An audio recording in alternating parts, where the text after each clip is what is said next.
interesting for me. One is there is newly announced here. One is the housing that is in Marina South. I would say testing on a larger scale this car-reduced kind of environment and pedestrian and condos outside of the norm that we're doing now, which is gated. Right? Now it's with first-story commercial, etc., etc. More of a pedestrian friendly and engaging kind of environment with public space. So I think this whole introduction of the importance of public space, which is very obvious in this is what I find is new. The emphasis now placed on public space and more of community engagement and all that. I think that was very welcome. The other thing which I find which is stimulating is this whole announcement of the Greater Southern Waterfront. It frees up all this land. By the move of this port, it frees up all this land. That makes it possible to actually imagine a different downtown with this extension all the way to another waterfront. To various extents, especially when cities can open up new land. They do dream of big plans. China especially does a lot of this. In the case of Singapore, it's a great opportunity that such a lot of land in a prime area is being freed up.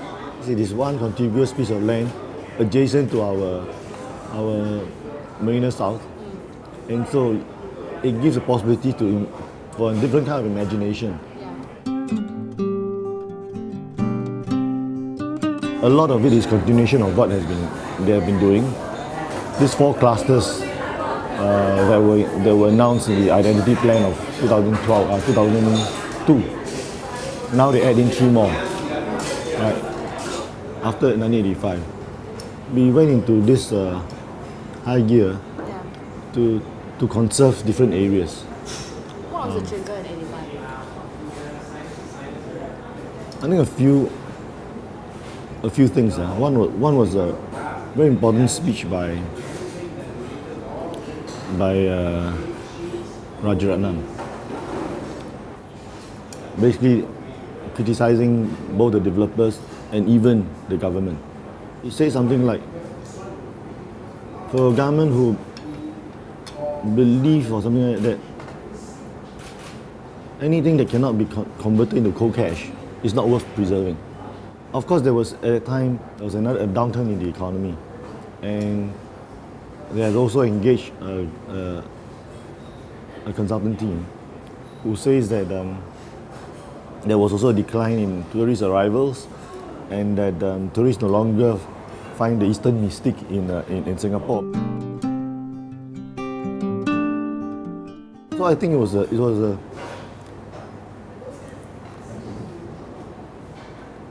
combination of a number of things. There was a realization that these are important. The conservation of fiscal urban fabric is important as a social glue. Then there's the other dimension that, we need this. We need character. We need it. We need this. All these old buildings to continue to give us character. That makes us a place worth visiting.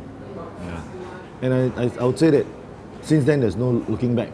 If we look at what we've done in terms of conservation, and you look at some other countries in the same state of development, they're all applauding us, saying that we've done a very, very good job. But we don't seem to communicate that as well to our own people.